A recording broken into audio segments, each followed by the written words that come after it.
एक स्पेसशिप है of mass m, वो मूव कर रही है टुवर्ड्स राइट, और वो एक क्लाउड को एनकाउंटर करती है जिसकी डेंसिटी रो है और लेंथ एल है।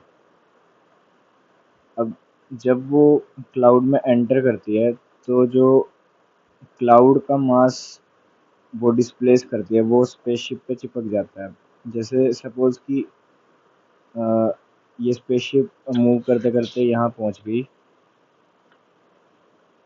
यहाँ क्लाउड के बाहर से स्टार्ट किया और अंदर मूव करते करते सपोज उसने एक्स डिस्टेंस ट्रैवल कर लिया, ठीक है। तो इतनी लेंथ तक उसने क्लाउड का मास जो है डिस्प्लेस कर दिया। अब जो ये ड्रॉपलेट्स थी वाटर की क्लाउड में, वो इस स्पेसशिप पे चिपक जाएंगे और इसका मास बढ़ जाएगा, ठीक है। तो क्योंकि अब इस क्लाउड और स्पेसशिप के सिस्टम पे कोई एक्सटर्नल फोर्स नहीं है, तो इस सिस्टम का मोमेंटम कंजर्व रहेगा। सो लेट्स से कि mass of spaceship, initial mass m था और इनिशियल वेलोसिटी u गिवन है।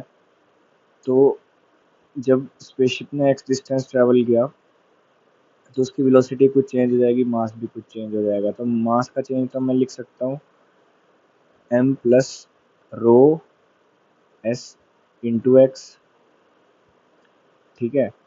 क्योंकि ये जो इसने x डिस्टेंस तक मास डिस्प्लेस कर दिया है, उसकी वॉल्यूम क्या होगी, रो, उसका मास क्या हो गया, rho into S X. S X उसकी वॉल्यूम होगी, क्योंकि स्पेसशिप का जो ये इस सर्कुलर पार्ट का एरिया था ये एस था और एक्स लेंथ तक इसने डिस्प्लेस किया है। तो ये सिलेंड्रिकल वॉल्यूम जो इसने डिस्प्लेस किया है उसकी वॉल्यूम एस इंटू एक्स हो जाएगी और मास रो एस एक्स हो जाएगा। तो इतने डिस्टेंस के पास स्पेसशिप का total mass m plus rho S x हो जाएगा, क्योंकि जितना मास इसने डिस्प्लेस किया है उतने मास के जो वाटर ड्रॉपलेट्स थे वो स्पेसशिप पर चिपक गए। सो और इसकी उस डिस्टेंस पे मैं वेलोसिटी भी मान लेता हूँ, तो मुझे velocity as a function of x मिल जाएगी, v as a function of x equal to m u by m plus rho S X, ठीक है। और वेलोसिटी क्या होती है, dx बाय dt। हमें क्या निकालना था, how much time will the spaceship take to cross the cloud.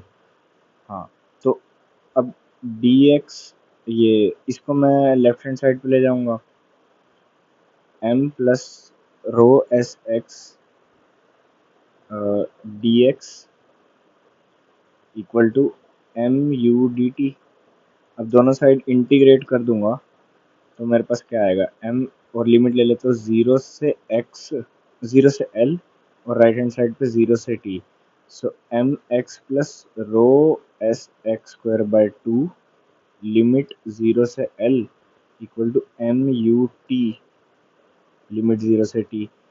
So M L plus rho S L square by two equal to M U T.